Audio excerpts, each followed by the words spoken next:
Good morning mga ka-trippings! Ito na naman tayo. Meron naman tayong dumating na parcel na naman. So,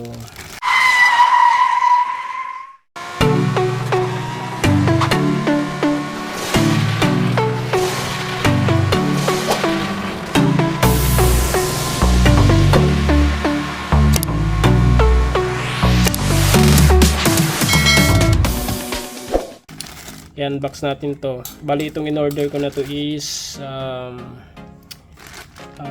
air freshener to sa sasakyan, and bukod sa air freshener na rin siya, parang pang back to zero na rin siya. So titingnan natin kung ano yung laman niya, tsaka kung gaano yung legitness niya. Tapos pag naano natin to, so gagamitin na natin, itatry na natin doon sa sasakyan. Kasi yung sasakyan ko na standby ng almost 4 to 5 months siyang may standby na hindi nabuksan, hindi nagamit. So pagbukas ko kahapon, siyempre dahil sa matagal ng stock, medyo may masamang amoy sa loob. So itatry na natin siyang i-back to zero, and then sa air freshener na rin. Okay, so buksan na natin. Tingnan natin laman. So, in-order ko to siya online, Lazada. So, kung halimbawa gusto niya rin mag-try ng ibang air freshener at gusto niyo halimbawa magpa-back to zero, so kung legit ito, i-recommend ko to sa inyo, okay? Kung legit siya at kung talagang effective. So, bago ko siya i-recommend sa inyo, siyempre, itatry ko muna mismo ako mismo gagamit. So, tingnan natin.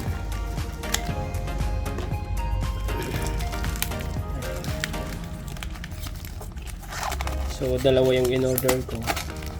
Kasi, itong isa, kung hindi ako nagkakamali, is parang ano to siya. Yung parang ocean, ano siya. Ayan, dalawa. Tapos ito namang isa. Kalimutan ko na kung ano nito. Ano yung scent niya, kung ano yung amoy niya. Pero ito yung ano niya, ito bulak-bulak. Hindi ko ano kung Korean ba to o China o ano. So ito siya, dalawa. Ito parang ocean, ito yung ocean na scent niya. Tapos ito, hindi ko alam kung anong klaseng bulak-bulak to. Ayan. So ayan, 1 click deodorization. So bali ang gagamitin ko ngayon is itong ocean scent niya. Ito yung gagamitin ko ngayon. So ayan, okay na may pagkakabalot niya. Tapos ito yung para hindi matanggal yung mga takip, nilagyan niya ng dito tape. Ayan, para hindi siya humiwalay. Yun nga lang ang downside niya pagdating sa atin, sa mga buyer, medyo mahirap siya tanggalin. Ano lang to, kung di ako nagkakamali, one time use lang ito. Once na na-activate mo na to sa loob ng sasakyan, hintayin mo na lang siya hanggang sa maubos. Ayan. Pero siguro kung pwede mo naman siya siguro gamitin ng consumable na sinasabi ko, tawag doon. Yung pag may natira pa, pwede mo pang gamitin ulit. Pero sa pagkakaano ko nito, ilang ml lang ba to? 240 ml lang siya. So konti lang yung laman, magaan nga lang yun. So isang gamitan lang to for sure ako. Panigurado isang gamitan. Ayan.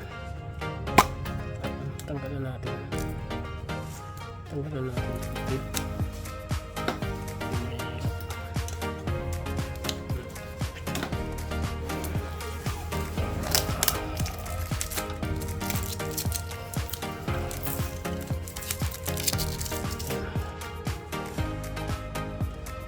So ang pag-activate nito, hindi kasi natin mabase kung ano yung instruction. Walang English no? Wala siyang English na instruction. Pero base doon sa advertise nila is, ang paggamit ito is ito. Ilulong press mo lang ito. Pag tuloy-tuloy na yung bugay niya, iiwanan mo siya doon sa sasakyan, sa loob, hanggang sa maubos siya. Hindi ko lang alam kung gaano siya katagal bago maubos. Okay? Ayan. So, pero bago try natin na i-shake muna siguro to bago siya i-activate. shake muna natin. So, sige, gamitin na natin, lagay na natin siya doon. Okay, let's go. Okay. So, ito, gagamitin na natin siya. So, paggamit nito is kailangan bago natin i-activate is nakabukas ng sasakyan at gumagana yung aircon. So, hanggat maaari, ilagay natin siya sa middle. Pero kahit naman siguro hindi sagad yung aircon, sabihin natin mga number 3 lang. Kahit na hindi na number 4. Basta naka-open ang aircon siguro. Yung para yung ano niya, yung amoy niya mag-circulate. Okay? So, i-try na natin. So, open natin ang sasakyan. Andarin natin.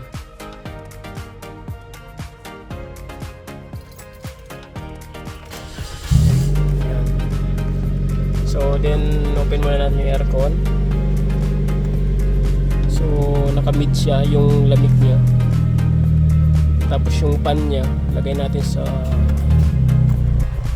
number 3. Ayan, naka number 3 siya. Ayan. Tapos, tsaka natin ito i-activate. Okay? So, ayan. Tinanggal natin yung takip. Then, shake muna natin. Pero hindi ko nabasa sa instruction kung i-shake ba. Ano lang naman ako, nag-assume lang naman ako na baka i-shake to kasi halos lahat naman ang nakabattle, diba, sinishake natin bago gamitin. So shake muna and then i-activate na natin siya, ilulong press natin. Okay,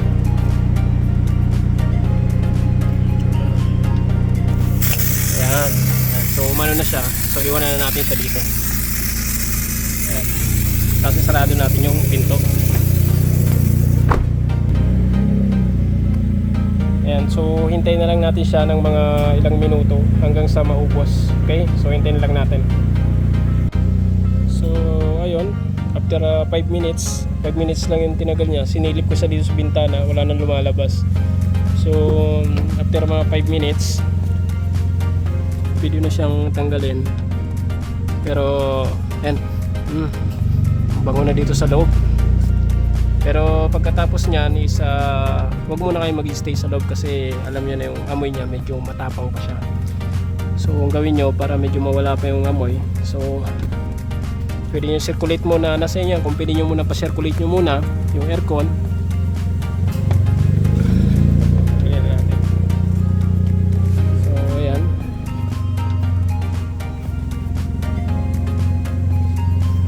Ayan, pasarado niyo muna. Tapos pa-circulate nyo pa ng matagal, or pwede nyo nang patayin yung makina at patayin nyo na rin yung aircon. Okay na yun. Basta pagkatapos nyo mag-spray nito, advice ko sa inyo, huwag kaagad kayong sasakay o huwag muna kayo mag-stay sa loob kasi yung amoy niya medyo matapang-tapang pa. So hayaan nyo lang muna sa dyan, siguro mga oras or kung ilang oras na wag muna kayong mag-stay sa loob. Yan. So lalagay ko na lang yung link dyan sa baba kung gusto nyo rin i-try ito, kung gusto nyo mag-try. Kasi bukod sa deodorization niya, air freshener niya, parang back to zero na rin siya. Tapos na-disinfect niya rin sa loob. Ayun lang. So kung gusto nyo rin bumili, andyan lang yung link sa baba, click nyo na lang para doon din kayo makabili sa store na binilihan ko. So have a good day, have a safe trip, bye bye.